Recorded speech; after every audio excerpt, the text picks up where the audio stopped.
Welcome to the Pindown, your Detroit Pistons podcast. I'm your host, Wes Davenport from Motor City Hoops in Detroit Bad Boys. And I'm Blake Silverman, writer for Detroit Bad Boys, covering everything from the Pistons to the NBA draft and the Motor City Cruise. And all right, we've already got a comment here. It was what we were going to open up with the show with anyway, so I'm just going to pull it up. This is from our guy, YouTube user. Now, full disclosure, I did not get to watch this game, so I'm kind of looking forward to Blake's recap of what happened. But YouTube user says Team USA made it dramatic today. He doesn't understand the Bam Adebayo minutes. He's been pretty invisible to him. Maybe so. But I know they're playing Serbia. Did the Joker just go off? What on earth happened this afternoon that's got everyone so in a twist? I mean, yeah, obviously you need to plan for Jokic. He had 17 points, 11 assists, 5 boards. But overall to me, so I had a work meeting in the first quarter, so I missed Steph Curry go off for 17 points in the first quarter. But when I kicked the game on, Serbia was pretty much just out of their minds from three. And I mean, the combination, like I agree with YouTube user, in the second half, there was a time where like Bam was on the floor. I believe Bam and AD together, like Bobby Bucket said, and Bam took a corner three. And I was just like, what are we doing here? But honestly, one of the all-time comebacks, the US was down 17, and then Embiid, Steph, LeBron, KD just put everything on their back. And I mean, Embiid set this crazy screen for Steph to pop open for three, and I thought it was one of the just a really great screen. Like if only they put screen assists in the box score and everything. But yeah, super exciting game. There were so many times in it where I was like, if this was any other team, I would count them out. But you kind of have to feel with this roster, they're never really out of a game, even though they should have been, honestly. It's hard to believe they came back. Bogdanovic had a good game. He went off for 20 points, and Melo was sitting courtside with his son, and Bogdanovic, after he made a three, did like the 3 fingers to the head Melo celebration at him. So it was fun. It was exciting. I mean, that KD, LeBron, and Steph trio is just unbelievable. Like, we're lucky to watch it. Wes, you have to go back and rewatch when you have a time, because it's like the best international game I can remember watching in recent memory. Definitely that. I'm going to have to go back and get the replay on Peacock. I'm sure I could find it. But okay, so Bobby Buckets brings up the Bam Adebayo and Anthony Davis front court. Is Serbia just big? Like, do they have a really big power forward that they play next to the Joker that would require that? Or is that something that's been going on this whole time? Because I watched 2 of the early games, and I don't remember seeing much of that.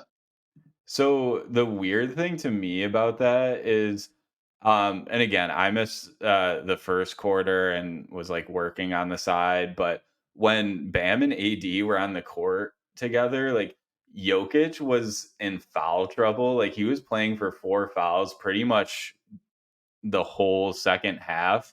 So it just made no sense. Like, yes, they needed size on the court to help stop Jokic, but when Jokic is on the bench, like, why was that lineup out there? So that didn't really make sense to me. Serbia did have one other big man who was getting some good minutes in, especially towards the end. I can't remember his name exactly, but Team USA, like, they struggled to grab a defensive rebound down the stretch. Like, I thought that was going to be what sealed it for them, but luckily they were able to pull it out. And I mean, especially Kevin Durant had some really solid defensive plays. But yeah, size was definitely a thing, but I don't know. The Bam AD thing just didn't make sense to me, especially when Jokic was off the floor.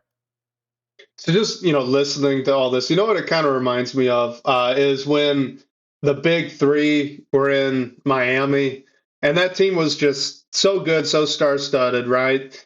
And the few times I remember the Pistons playing with them, and they did this against a lot of bad teams as well, but they just toy with them for three quarters, kind of be unserious, do whatever the heck they wanted. And then all of a sudden in the fourth, when it mattered, they'd really turn it up. And all of a sudden the shots that the Pistons were making or another bad team was making, they just weren't going in anymore. And then here come the Heat, just from a high level. Because I didn't get to watch. Now I'm excited to go back and rewatch it. It almost sounds like the same thing, though on a much bigger scale.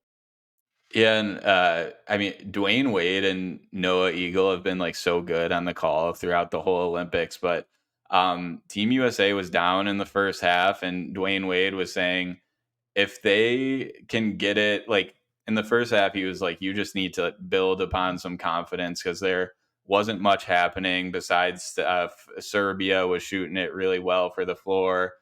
And then down the stretch, he was saying, like, if you can just get into that like 5-6 point deficit range, like they should be good. But it felt even bigger than that to me. Like there was just something about what Serbia was doing, who was on the court for USA, that they were having a really hard time putting up with it. And I still am just so blown away that they found a way to come back and win that game because I would love to look at the like win probability graph for this game because to me it came to a point where I was like, how are they going to come back from this lead? And they somehow did. Serbia got fairly cold at the wrong time, and there were some big shots made from Steph, KD, LeBron, and Embiid made some big plays, and they found a way to win it. It was just really incredible. One of these years, Blake, one of these years, the Team USA is going to lose and go to the silver medal or the bronze medal game, something like that. I guess it'd be the bronze medal game. They go to the bronze medal game. They'll probably win bronze, but one of these years, that's going to happen. And I'm nervous. I'm scared about what they're going to name the next team after that. We've already got the dream team. Then after that, you had the Redeem team, right? When that was '08, right? After the whole Manu thing. So what's it going to be next? There's going to be, I think we're out of nicknames, and I don't know what they're going to do. I'm not creative enough to come up with that. Yeah, you're right. What do they have left? Does this team have a name? If they do, I'm definitely not aware of it. Oh, no, no. You only get names when you're on a mission, and they are not on a mission right now. They've been gold medals for the past two or three, right? Maybe even more than that. Time is weird. I can't remember. I think they've either won 5 in a row or they're going for 5 in a row. So yeah, they don't have a name. You have to lose, and by lose for Team USA, that's bronze. So you have to get bronze and then come back the 4 years later, and now you get a name. But in the comments, if you guys know what to name that team, please, we need to know because I yeah, have no ideas. honestly, I feel like this team, like I've sort of had this thought that I don't know if this team is going to win gold, but I think the talent is just so immense that I mean, now they have Wembenyama and the French team in the gold medal game, which isn't going to be easy, especially playing the home country. But yeah, just even in the exhibitions, like South Sudan gave them a run for their money, and that was a good team, but nowhere near the talent level of this Team USA, especially getting LeBron, KD, and Curry together. I feel like there could be some sort of name floated to them, but yeah, you're right. It's not the same as those situations in the past. So they're playing France, right? Last thing on the Olympic basketball here. They're playing France next. That's the gold medal game.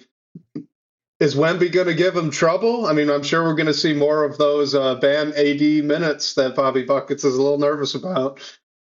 Yeah, I mean, probably like Wemby was 0 for 5 or 6 from 3 today, and then he made a big shot in the fourth quarter. And I mean, that was a really good game between them and Germany too. Like it was a 2 point game with 30 or 40 seconds left. And uh Wes, if you have the time, you should go back and watch that one too. Gershon Yabusele like went crazy, and that's just like a blast from Former the past. Celtic legend. Yeah, he's had a couple good games in a row, and even Evan Fournier didn't do a ton today. He made a big shot, but he had a good last game too. I don't know. I just think because of the fact that they haven't seen Team USA yet, and vice versa, and France is playing at home. It'll be an interesting one. I don't think it'll be easy by any means. I mean, Team USA should win, but I don't think they're going to coast to the gold either. That said, this win today against Serbia was the signature win. Like, if they come back and lose, that would be such a disappointment. Absolutely. All right, let's do this one more Olympics topic because we got this question from Blue Post in the comments. It says if Bobby Klitman makes the team, which he will make the team. The question is whether he makes the rotation, but he's going to be on the team. So because of that, will the Swedish connection turn Mondo Duplantis into a Pistons fan? And I had to Google who this guy was. Pole vaulter, right? Yes, he's like the best pole vaulter ever, pretty much. And he competed, I think it was a couple days ago. And I guess how pole vaulting works, I was learning this in real time as like on the gold zone on Peacock, they were explaining it. So in pole vaulting, as the bar is getting higher, the competitors can choose to not compete until it's high enough where they're like, okay, I'm gonna go for it. And this Duplantis was just pretty much chilling for most of the event. Like there's a video of him like laying down, just waiting for his turn, and he wins gold easily. The competition's over, and then he's like, "No, I want to keep going." He tells him to raise the bar. He wants to go for the world record. You get 3 tries at each height, and you have to like make it once to go on. So he's like hyping up the crowd and everything. It's really exciting. He misses his first 2 tries. He does it on the third try and then just goes absolutely crazy. I don't know the full background. Like, I don't know if he lived in the US for most of his life, but he went to LSU. I think one of his parents is Swedish and the other is American.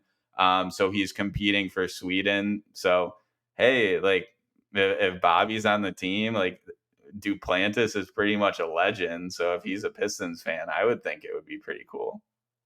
You've just given me now like 3 Olympic Yeah, events I need to go back and watch because that sounds electric. The it guy was winning it gold was and so going, no, no, no, exciting. no, no, raise it again. It was so exciting. I mean, there like in the Olympics, I feel like there have been different things. Like there was the men's US gymnastics team like winning a medal for the first time in forever. And I was like, that's so exciting. And then Noah Lyles wins the 100 meter. That was exciting. And then this Duplantis pole vault thing happened. I was like, that's exciting. And then we had this game today. There's been a ton of exciting stuff. So yeah, I would recommend like finding it on YouTube and catching up with it. It was like watching Duplantis just run wild after he made it over the bar on his last try was one of the most exciting things like I remember watching in a while. And we got to add on to that Simone Biles basically jumping over an entire regulation Yeah. basketball hoop on the floor routine. That was Oh my nuts. Oh gosh. my God. Gymnastics is so fun to watch. It's Yeah. incredible what those girls can do. I know. And We guys, and guys. luckily we're in like the basketball finals and so and like the US Yeah. women's team. I believe they play in the semis tomorrow, so they should win gold too. Hopefully they do, but all the other events have been so exciting too. Like once the Olympics are fully over, I guess it'll be football season. We were talking about it earlier. We have a Lions preseason game on That we tonight, do. recording this on Thursday, but I'll be able to shift much more of my attention to basketball because the Olympics has been super exciting. Yeah, absolutely. And Bobby Buckets, you're right. Cade Cunningham, Olympics, Team USA 2028. Book Uh, it. I think it's happening. Let's go. Hopefully, Tyrese Halliburton is actually playing that time too, because he is pretty much. I mean, he's gotten in for a few minutes, but not a super big role. So it's kind of like hey, you're going to be on this team in the future, like come along for the ride. But yeah, when LeBron, KD, and Steph are gone, it's going to be interesting what the roster looks like. And I mean, I think Cade should be on it too. So we'll see what happens. Yeah, that'll be exciting to watch. All right, so let's get into some Pistons questions now. We got this one from at Mala Viper, Malu Viper 33 on Twitter. This one is directed at you, Blake. So last week you mentioned just kind of offhand that you thought Ron Holland could be a better fit with Cade Cunningham than Jaden Ivey. He wants to know why you think Holland would be that better fit either right now, eventually, however you want to take it, however you meant it last week. But go ahead, hop on the soapbox. What do you got?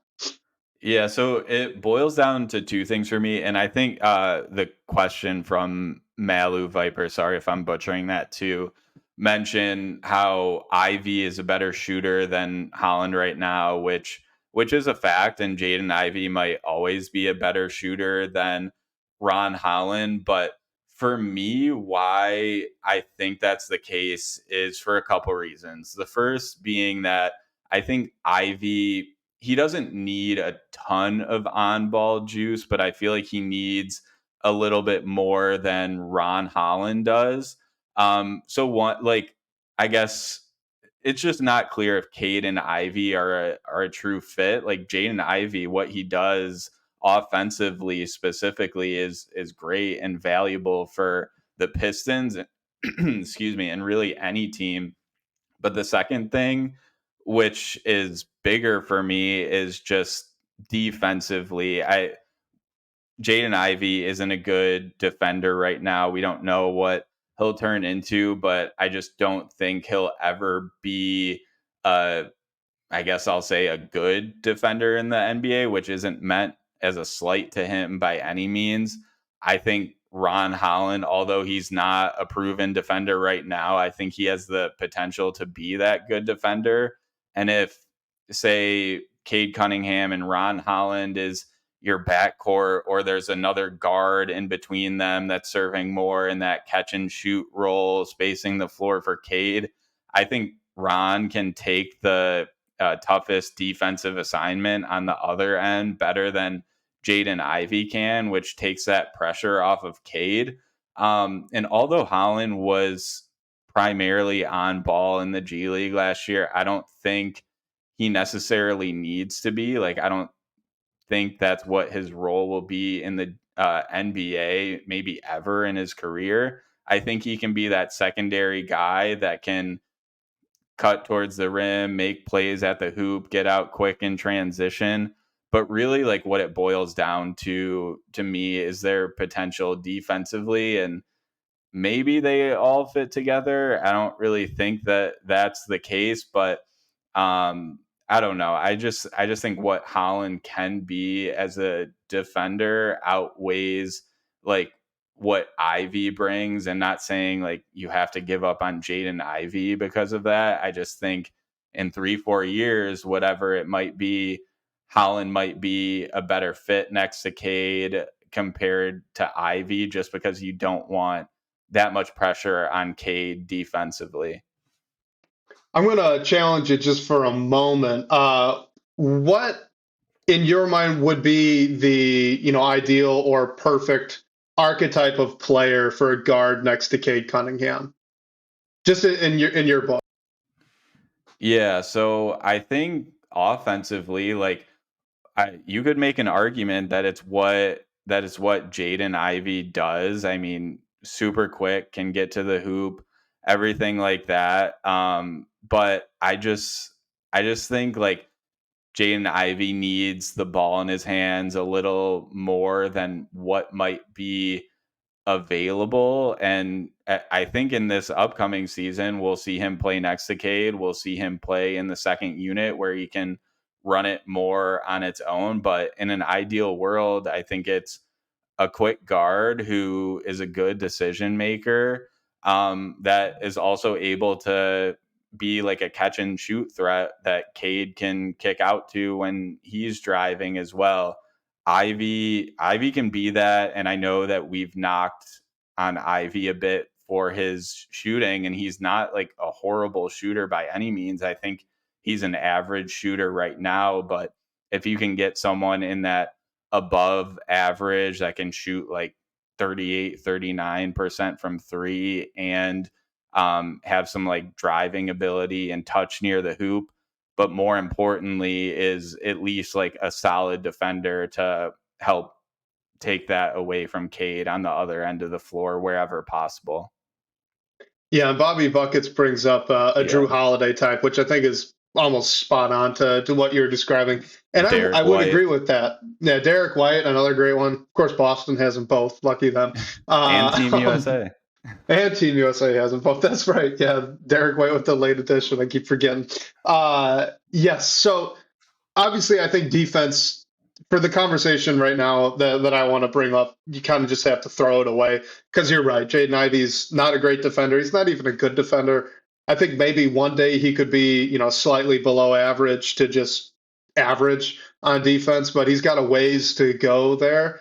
So purely speaking, offensively, I'm not sure if there are too many archetypes that would be better than what Jaden Ivey's going to bring. If you look at what Cade's weaknesses are and what a guy like Cade Cunningham or a guy like Cade Cunningham probably views himself as needs next to him. So, you're thinking Luka, Tatum, those types of guys. He needs a secondary ball handler. He needs a secondary playmaker, and he needs a guy who can kind of cover his butt when teams are sending way too much his way. Jaden Ivey's going to do that. He gets to the rim very easily, much easier than Cade can out of isolation because he's so fast, because he's so explosive. He's very good in transition. And he could really punish you if a defense overhelps like this. So if you send a double team to Cade Cunningham, yeah, Jaden Ivey can't shoot as well as you'd like right now, but he does shoot well enough to get closeouts. And because of that, he runs right by you.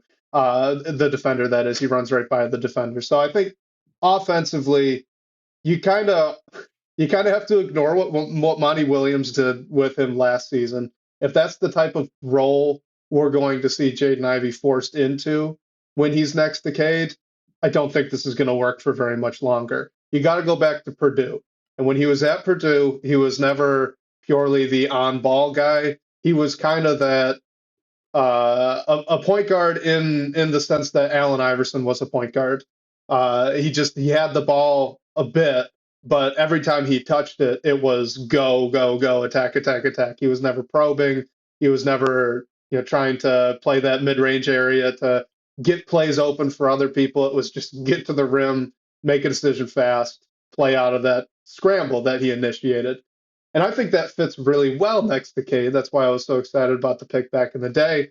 That's why I'm so excited that JV Bickerstaff is talking about these things now with Jaden Ivey. So here's the question I wanted to ask you, because right now, there's no question Jaden Ivey's a better fit next to Ron Holland. It's not because of anything long term. It's purely that Ron Holland is a rookie and seems to be very raw. So right now, today, Jaden Ivey's the better fit. You were obviously talking long term, right? So if both of these guys hit their ceiling, hypothetically, I'm curious which one of these two stat lines you would prefer next to Cade as kind of maybe as a number two, or maybe just as an additional star that's offering up support. So your first option is 27 points per game, 5 rebounds per game, 2 assists, slashing 47, 34, 80, and solid being slightly above average defense.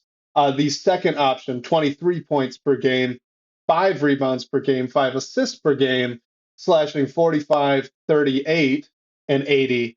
And this one would be slightly below average defense. So of those two stat lines, which would you rather be putting next to Cade? It's tough, but I think I just lean to the slightly better scorer that's a better defender. Like, really, like, I don't want to have a average slash below average off guard next to Cade, but at the same time, I think I think just having a plus defender next to him will help with so much. And Also, like 34% isn't what we want, but it isn't like having a Ausar Thompson or what Ron Holland is out there purely as a 3-point shooter next to him. So I think I'd lean that way. And also, if a player is getting 27 points a game next to Cade Cunningham, you have to think that Cade is helping create a lot of those baskets, which I think might be where we see a good amount of improvement from him. Like we already have seen that he's a good playmaker for his teammates, but I think he can grow even more. So if he has a guy that can help him do that, while being average on three, but helping him out on defense, I would lean toward that player just a bit. So I agree with you, and I agreed with you last week too. I was just kind of pushing you a little bit Oh, I because thought I I thought you like Jaden weren't gonna Ivey, agree but on this one. no, I'm with you. So to be clear here, number one player A, that would be Ron Holland if everything absolutely breaks right. That was loosely pulled out of an amalgamation of Jalen Brown and DeMar DeRozan. And then player two would be Jaden Ivey, player B. So Bobby Bucket says player B. Bobby Buckets, you picked Jaden Ivey. And that was just kind of escalating what Jaden Ivey's done for the past couple of seasons and improving some percentages here and there to get him to those levels. So I think it just kind of hinges on what you would rather have next to Cade. If you really want scoring and defense, pure and simple, then the ceiling of Ron Holland should really excite you as your number two guy. I'm not sure Jaden Ivey can actually be a number two guy, but if you want a guy who's a secondary playmaker, who can get others involved, and who probably is going to end up a better shooter than Ron Holland. So if shooting and playmaking is what you would rather have, with still plus scoring, I mean 22, 23 points per game, that's not nothing. But if you would rather have that playmaking and that shooting, then I think you're probably picking Jaden Ivey long term. It's a really interesting question. I'm with you. I lean Ron Holland. I think I have concerns still about getting Cade up in volume as a scorer to being over 25, 26 a night. I think, when you look at the championship level or even conference final level teams, they usually have a guy that averages above 25. And I don't think Cade could really do that. I don't know if I want Cade doing that with how good of a playmaker he is. I worry about Jaden getting there because he seems to have a playmaker mindset as well. Ron Holland goes and gets buckets. So if things swing right for Ron, I think he might get there. And personally, that's why I agree with you a little bit. Um, in it, not a little bit, but that's why I agree with you in picking long term the ceiling of Ron Holland over a guy like Jaden Ivey. Man, you almost got me with the blind resumes. Those are those are always very fun. But yeah, YouTube user brings up here is interesting too. Like if people are worried about Ivy's decision making, they should be terrified of the ball in Ron's hands. I agree with that. I'm hoping that we see eventually, like probably not in his rookie season, but eventually I hope how we see Ron Holland used is similar to what JB Bickerstaff is talking about how he wants to use Jaden Ivey, ironically, like moving off the ball, trying to get the ball in his hands in motion, allowing him to get downhill. I mean, there's a ton that needs to happen to see that eventually come to fruition for Holland, but I think it's possible. And yeah, like also another thing that YouTube user brings up is how he thinks that Ron's a more natural two. I'm sorry, how he thinks he's like a more natural two and more of a wing. I agree with that too. Like, I don't know if there's a world where you're starting Cade, Ivy, and Ron eventually. It also makes like you have to eventually commit to some of these guys long term. You can't do it for all of them. So I do see Ron in that two spot eventually. You want to see him improve as a shooter, but I think especially if you're looking at what he does on defense, I think he could be sort of in the range of what we're looking at as that ideal fit next to Cade. But he also needs to improve his perimeter shot as well, and hopefully at least get it to that league average level.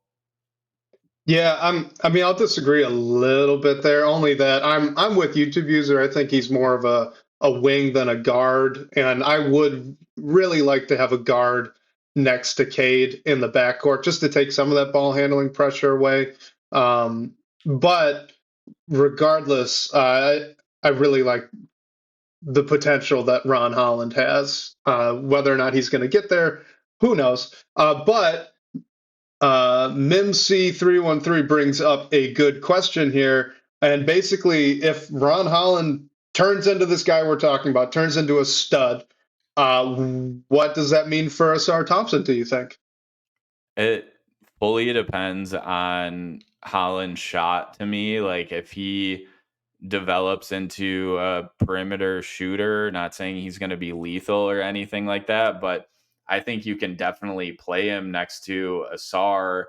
Um, these two, it's tough. Like, I don't know if you necessarily need to pick between these two, just hoping and praying and just thinking about what each of them can be developmentally in the long term. But I don't think any of us think that Asar is magically going to turn into a plus 3 point shooter.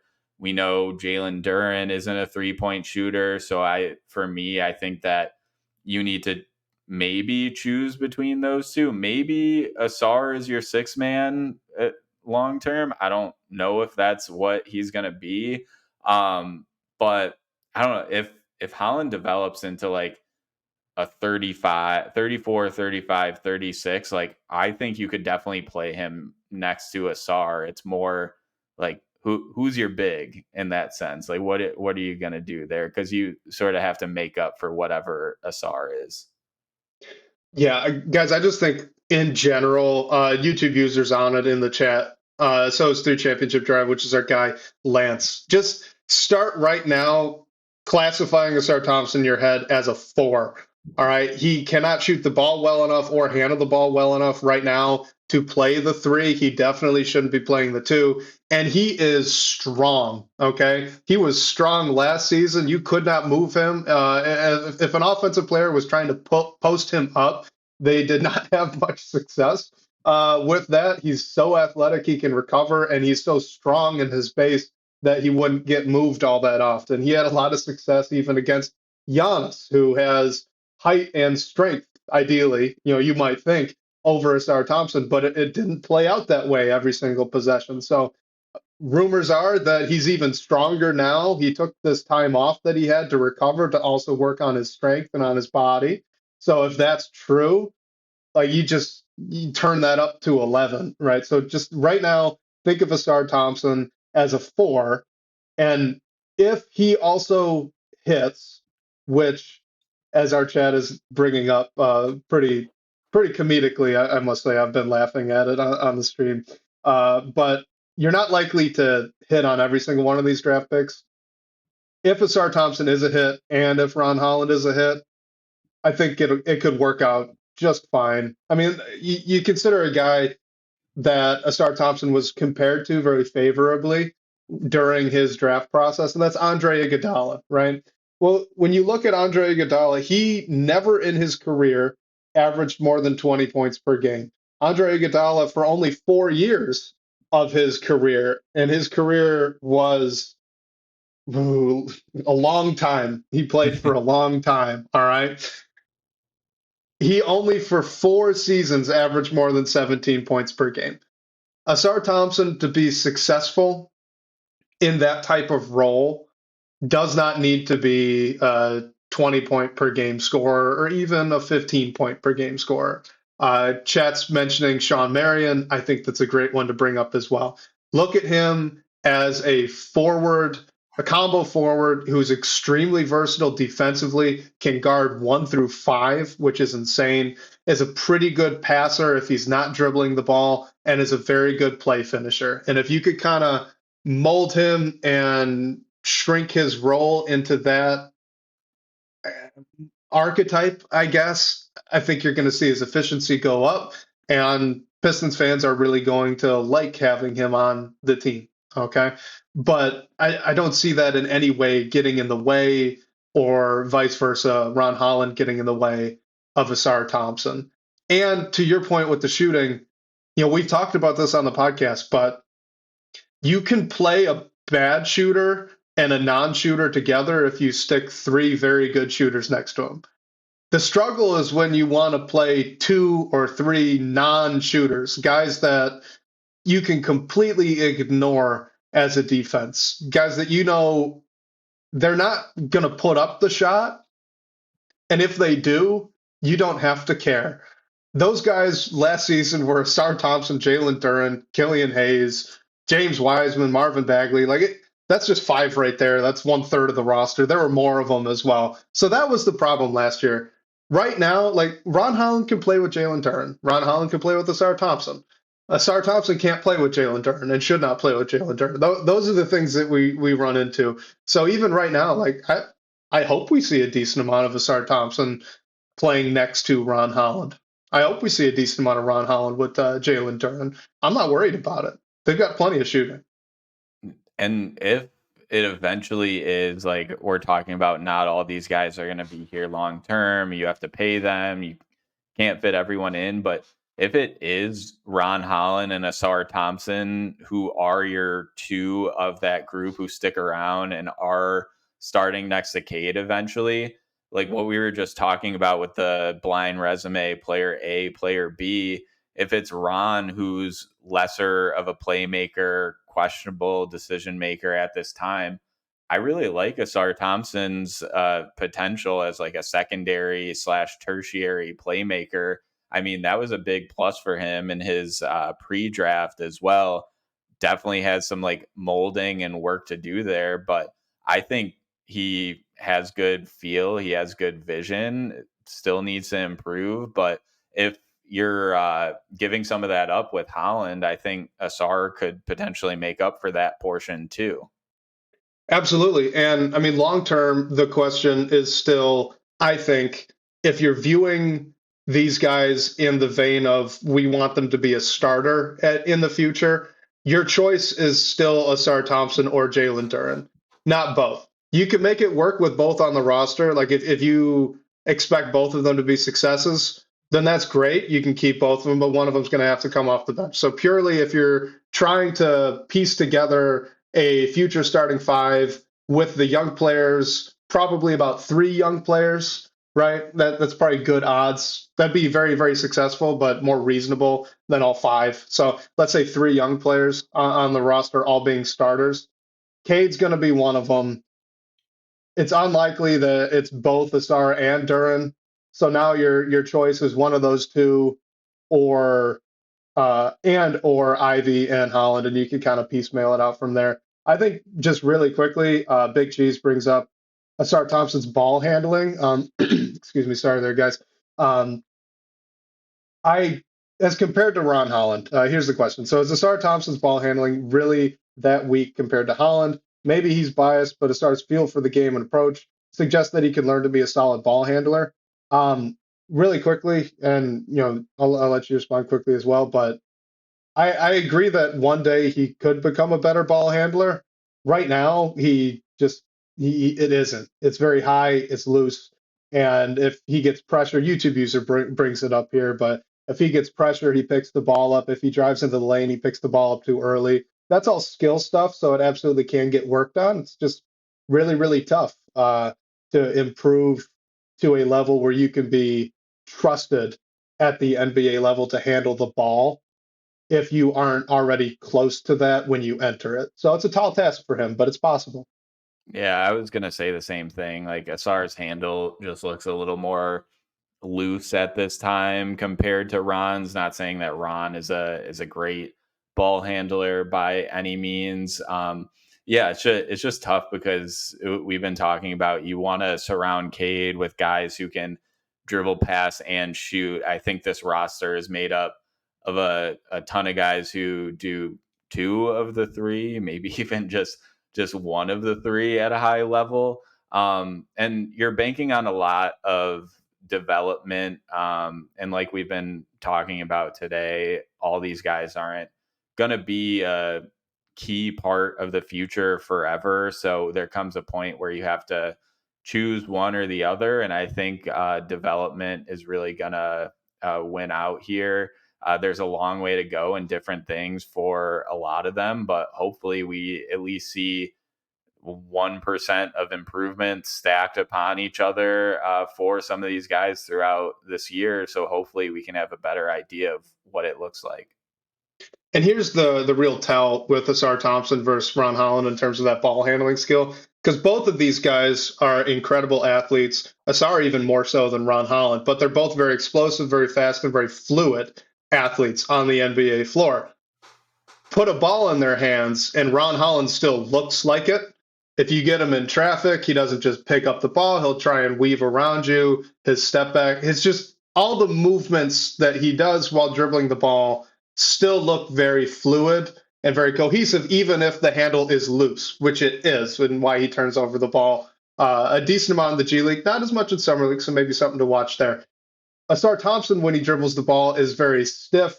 His hips are locked, his chest is up, and also kind of locked in his upper back. It just doesn't look very natural for him. So that's kind of your tell right now. Ausar Thompson's a much more mechanical ball handler than Ron Holland. That's why Ron Holland's a much better ball handler right now than Ausar Thompson. Can he fix that? Who knows? I hope so. Let's get to this one. This was a voicemail from Evan talking about Jalen Duren's defense. Hi, Blake and Wes. It's me. It's Evan. I called in maybe a few weeks back from Calgary, Alberta, but I moved back to my hometown of London, Ontario, so that's where I'm calling you from today. Of course, you need to know that. I have a question about Jalen Duren. Who doesn't? We know he's not the best defender. He sometimes gets a little bit lost in space, turned around, ball watches occasionally. Other players don't seem to fear him at the rim at all. He does like the two-hand contesting decently well, but it never seems to really throw anybody off. So my question, I guess, and it's for either of you, is if Jalen Duren makes this miraculous turnaround defensively that everybody seems to think that he can make, and I'm speculative of that, but we'll leave that conversation for another day. How will we know? Like, what signs will there be that he has improved? I mean, like, non-statistical signs. Like, what will you see on the floor that would indicate to you that Jalen Duren is a neutral to B plus defender? Like, what that he could show you would make you say, oh wow, he's turning it around? Just because I would like to know what signs to look for myself. So appreciate you guys taking the question. I might be a little long here, but anyway, go Pistons. Take care. All right, Blake. So what do you think? Non-statistical signs that Jalen Duren has turned a corner defensively. So the biggest thing for me is his positioning. This isn't a Jalen Duren thing, just a top of mind thing. Like in the Team USA's game today, there was a possession where USA was on defense and LeBron actually was the last line of defense, and he went to help on ball, double team, and he left like a guy wide open in the dunker spot, and it resulted in an easy 2 points from Serbia. So I think things like that you can look for. Like, is Jalen Duren ball watching? Is he losing his man and making the incorrect decision in doing that?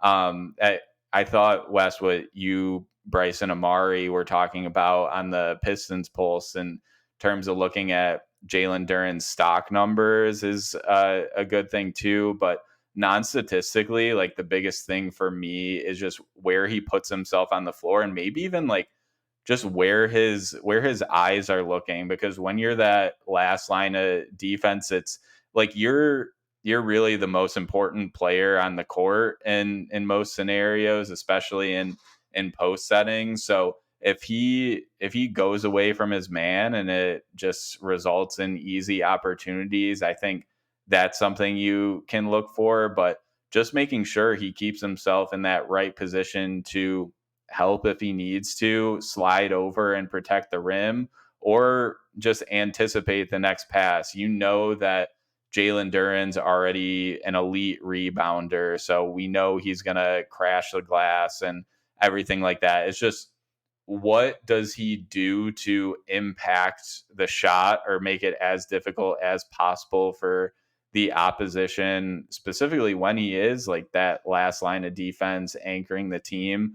How he moves his feet. I know we talked about Jalen Duren, mentioned himself, like he just didn't really bring it on defense this year. So you can look at how hard he's playing, effort level, and things like that. But I think it really is just an anticipation thing where he is on the floor and ultimately how he impacts the offensive or the opponent's like offensive possession from there. Hopefully he's altering shots and just making things as hard as possible for the other team.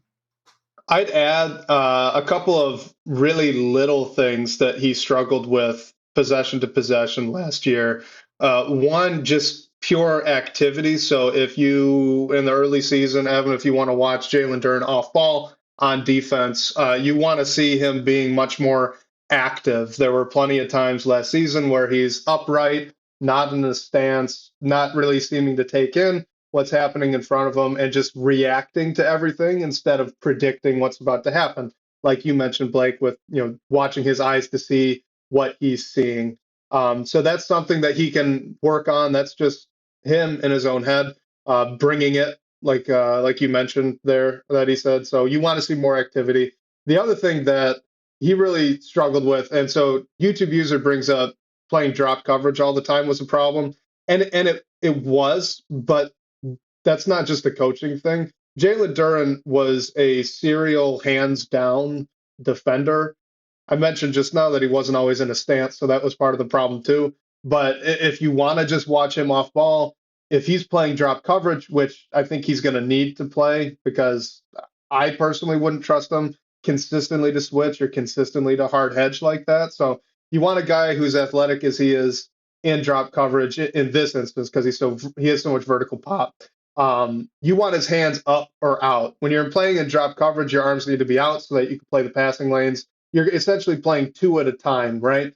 The on-ball defender is going to go over the screen, so you're playing the roller, or if it's a short roller, you're playing that and the ball handler until the on-ball guy recovers. So you got to be low, hands out, and backpedaling, ready to react. He really struggled with that last season. So if he's in stance more often, if his hands are up and out much more often on defense, but especially in those drop coverage situations, I think that's going to be a really big thing for him and a little thing that you could watch for to hopefully find some improvement. Hopefully he's going to do those things. In terms of like effects that he could have on the court, it doesn't have to be blocked shots.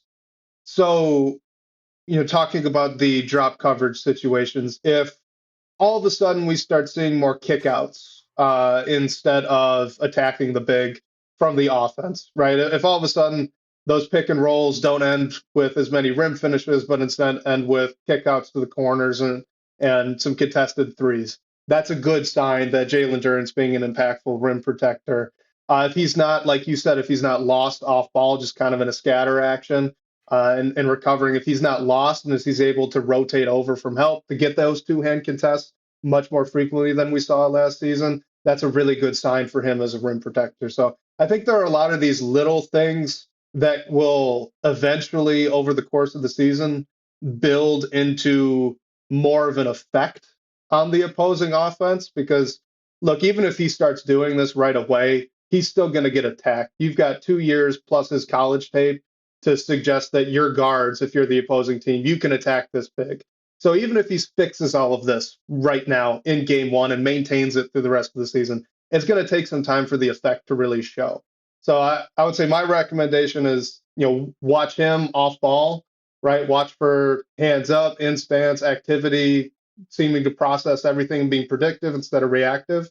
And then over time, start to track those kickouts, those jump stop finishes instead of just inside hand or regular layups, those types of things, if that makes sense.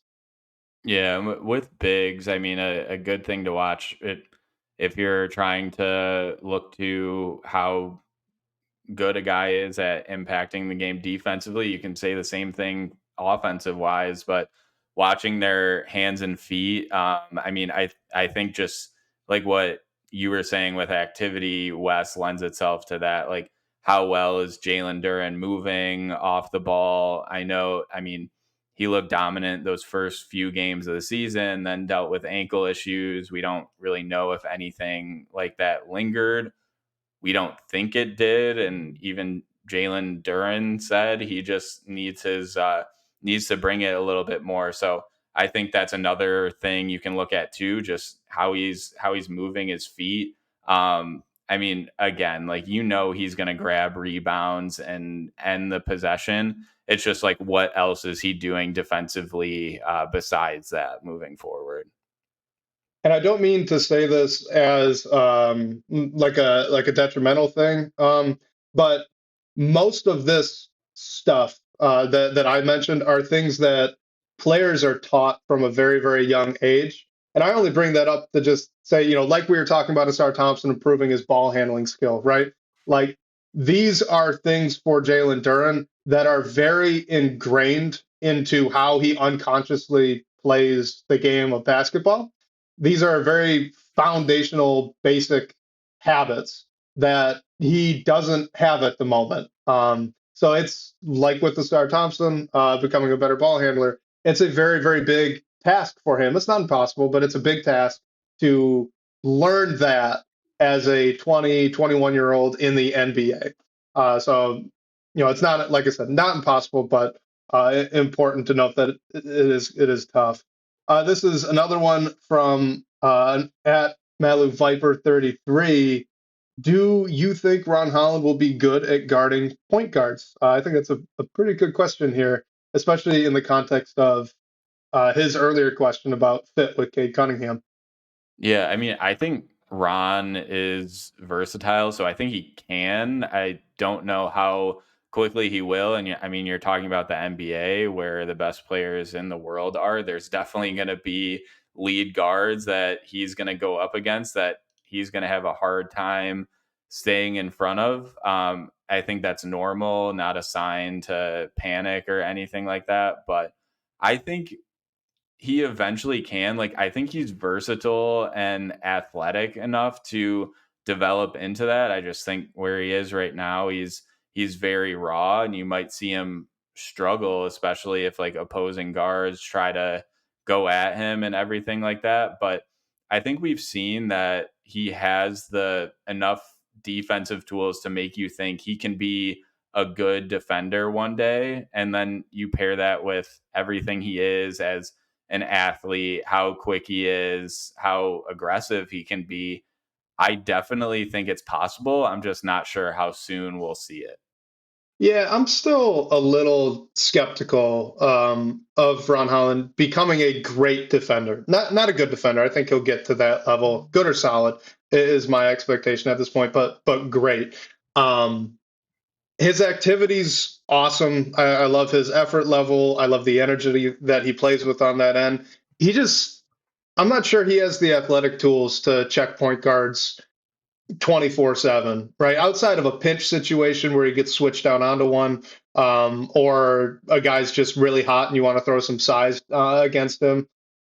I think he can handle those things. But in terms of for every minute that he's on the floor, I would be worried about him guarding really high caliber point guards. And yeah, YouTube user brings up Ron Holland's not close to Ausar Thompson as a defensive prospect, and I absolutely agree. So again, this is probably an area where it actually does make sense to bring up the comparison of these two guys. We've talked previously about times where it doesn't, but in this case, I think it does because Ausar Thompson, as good of an athlete as Ron Holland is, Ausar Thompson is, one, two, three times better. He can jump higher. He's a lot quicker laterally. He's faster in a straight line. Ausar Thompson's just a incredibly, 1% level, 0.5% level athlete for the NBA, which is already some of the best athletes in the world. Ron Holland's, maybe 85 to 90%. He's still incredible, or sorry, I should say 5 to 10% based on what I did earlier. So top 5, top 10% type of athlete, I think Ron Holland is. So in terms of physical tools, Ausar Thompson definitely has more. But I'd say on top of that, Ausar Thompson is seemed to be, even at OTE, much more naturally gifted at kind of intuiting where a ball handler wants to go, and reading body language in that way to predict the guy he's guarding. Whereas Ron Holland, even in the G League, seemed a little bit more reactive. He did get burned on ball quite a bit. He got burned off ball a little bit. Off ball, that feels more like a focus thing, and it's fine. He's still really young, but on ball, he's definitely locked in more often than he's not. So I just think Asar's got more tools, and I worry about Ron Holland becoming really, truly a plus on defense, especially if we're thinking he's going to be this bucket getter, which you and I agree that he will. So, yeah, point guards, I'm skeptical. Twos, though, I think he could handle that. Oh, I also worry about him chasing screens. Sorry to cut you off there. I think he's going to get lost on those, and that'll be a long-term issue. Oh no, I was just gonna say if let's say the three remaining in the starting lineup from the current young group are Cade, Holland, and Ausar, who do you like? And the Pistons are playing the Mavericks. Like, who do you give the Luka assignment to? Like, do you give it to Ausar? Like, what do you think? Oh, absolutely. Yeah. Yeah. Asar Thompson's guarding Luca. I mean, So can Ron guard Kyrie in that situation? Like, what do you? I would, if this is our scenario, I would put Ron on Kyrie. I just would not be happy about it. And Yeah. Kyrie's going to go off for a lot of points, but Luka Doncic is the bigger concern. Luka's going to tear up anybody. Ron's your best, or not Ron, Asar's your best shot. So, yeah, they're just an impossible matchup without a guard defender.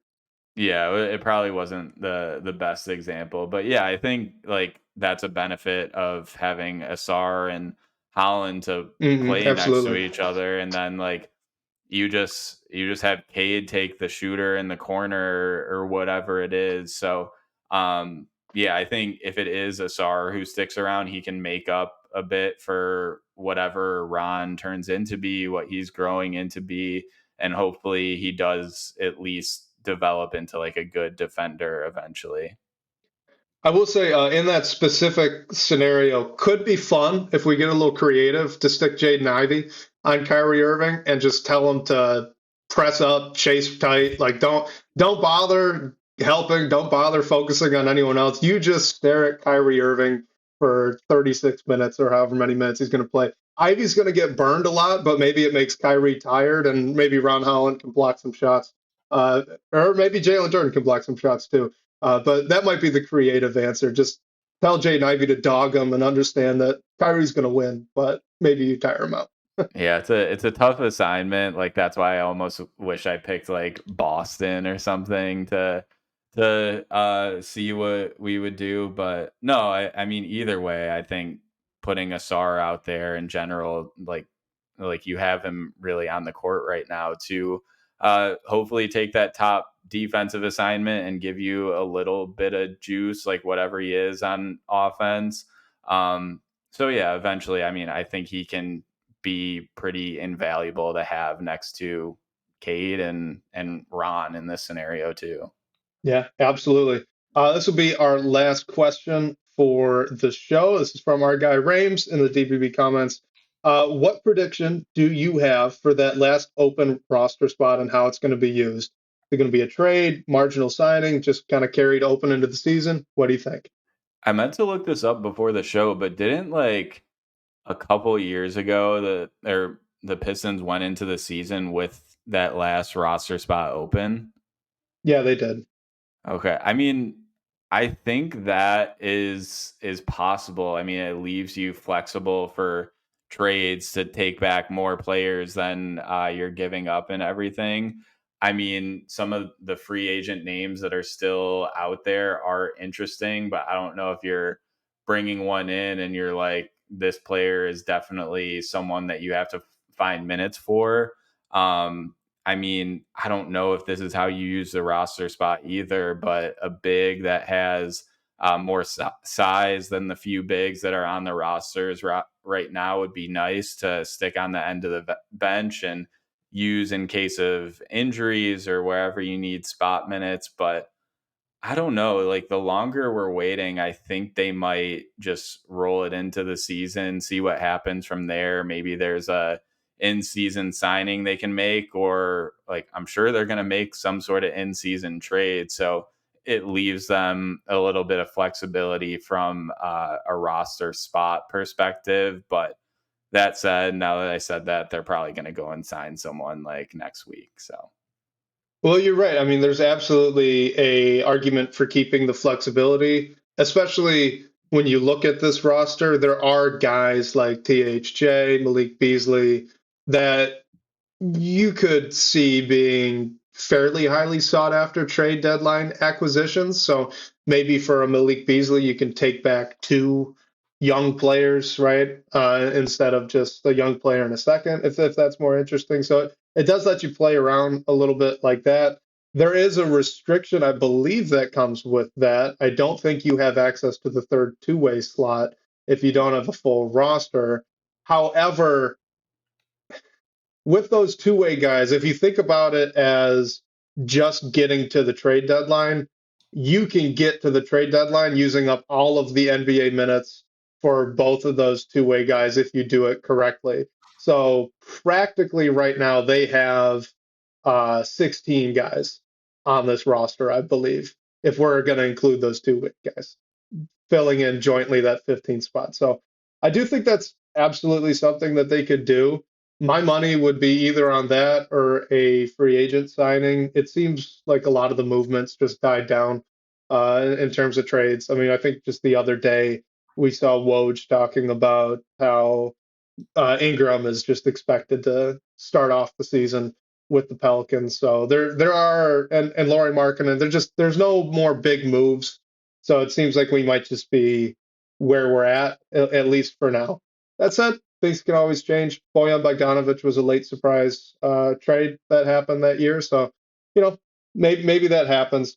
If you're looking for free agents, though, to fill it, some guys that I like for it, Doug McDermott, just get another wing shooter. Moses Brown, there's your big with size, even though he's not thick, he's tall and he's pretty athletic. Pokuševski, I don't know, just kind of a swing. He's going to get a lot of G League minutes. The same for Usman Garuba, who was a guy, by the way, I really liked in that draft coming out of Spain. He's not panned out at all how I thought he might have, but that wouldn't be one if you want to take a young swing. And then maybe an interesting one, Dylan Windler. He's got some familiarity with JB and the systems and terminology that he brings offensively and defensively. Maybe that's a vet guy. I think he's 28 now, 27 or 28. So maybe that's a guy you could pull in as that 15th man. Not really expect him to play outside of injuries, but if he does, he's a good shooter. At the expectation level, he's a good practice body who can be a good vet for these young guys. Yeah, and what YouTube user brought up here, like Wes, you brought it up too. I think I heard Zach Lowe talking about it, that a lot of teams were waiting to see what was going to happen with Lauri Markkanen, and that caused somewhat of a stalemate. So I don't know if now that he signed the extension in Utah and can't be traded, that we might see a few more signings trickle in. So I don't know. I think it's nice to just keep the spot open for now to just see what happens, see who's available on the market. And if someone's intriguing, you think can help the team now, or that you can take a flyer on and develop, like, bring them in for a minimum. It's not going to hurt by any means. And also, like, with like Wendell Moore, I haven't really heard much of it. Like, it, as of now, I'm sure we're expecting him to be on the roster, but maybe like that spot is sort of flexible too, because the Pistons really just took on his money to move up in the draft, and he doesn't make much and is on an expiring, I believe. So I think you'd be fine like letting something like that go. So we'll see. I mean, a lot of things can happen. Poku actually like signed a contract overseas. I don't even like, I'm sure if there was an NBA My deal. bad. I missed that. No, it's okay. I was just gonna ask if you knew like if he were to say the Pistons were to offer him a minimum, like if he could even do it, because I don't really know how that works. I'm sure there's some like NBA clause that if he wants there to be. No idea, but bummer. Poku was an interesting name back in the day. That's a really deep DBB cut. You guys, your listeners out there, Poku's a deep DBB comments cut from that COVID year. Yeah, I like Poku. I'm very upset he hasn't panned out yet. You never know what can happen, but if he is truly like gonna stay overseas, like I'm sure he has a long career ahead of him, making a good amount of money over there, and I'm sure he'll play pretty well too. Yeah, for sure. I mean, with most of these guys, if they're on the fringe of the NBA, they can probably find a home overseas if they want it. So YouTube user says that most overseas contracts have NBA outs. Can't confirm it, but taking your word for it. So assuming that that's true, I'm sure there's a way to get Poku into Detroit if Langdon really, really wanted to. But that feels like a Troy Weaver move, by the way. Like if Troy, it kind of does. Yeah. So we'll see. I'll be interested to see. I don't know. Is Poku too skilled of a center for Troy Weaver? Oh man, I'll be interested to see if Langdon decides to take any flyers. I mean, especially if they're low risk ones, I don't see any reason not to. But yeah, you don't want to take up a ton of roster spots and like minutes from projects like that we've seen burn the Pistons in recent years. Yeah, and final thought here, I'll let you respond, and then we'll need to get out of here. Let all you guys go watch that thrilling, I'm sure, Lions preseason game that'll start Hendon up Hooker, man. from now. Hendon Hooker, is he going to get all the minutes? Okay, cool. That'll be fun. I saw that online. I don't know. I'm not paying. Okay, I'll tune in for the kicker, whatever that guy's name is from the Panthers. That's my storyline for the evening. I'm rooting for the guy. But anyway, outside of that, final thought here with the roster. I think you're right when you bring up that at this point, for the Pistons specifically being a bad team or a team that projects to be pretty bad, I think we're now out of the guys that could come in and get minutes, like you said. Yeah. So I would not expect a Markelle Fultz. I would not expect even a DSJ, guys like that at this point in the offseason. Those guys are going to be taking cheap deals for far better teams than Detroit. So I think now if they sign a free agent, you're looking at veteran leadership or young guy swing on a bust who might still have something to give.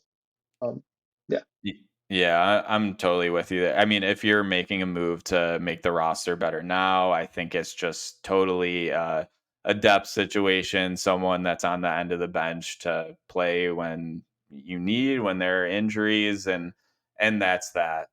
But I will go ahead and close us out. Thank you. Hey, YouTube user says carrying 4 centers would be a Troy Weaver move. I would agree if Jalen Duren and Isaiah Stewart weren't injured for almost half of last season. I think it's possible both of those guys are hurt at the same time and you're just dying for a backup. Oh, man. And Killian Hayes on his Exhibit 10 contract. Don't put that evil on me. Yeah. If he was brought back to Detroit ever, that would wreak some havoc. So that will French Revolution, baby. Here we come. Oh man, but I will go ahead and close us out. Thank you everyone for joining us live.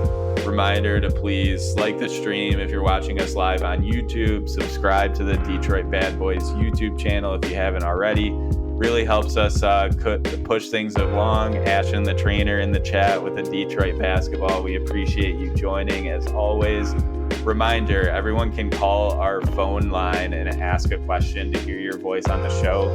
The phone number for that is 313-355-2717. And special thanks to our guy, Sean Corp, the managing editor at Detroit Bad Boys, for supporting the show. And shout out to you guys again for all the great questions and talking points tonight. We'll catch you next week, whether on your commute or live with us on YouTube. We can't wait to talk more Detroit basketball with you all.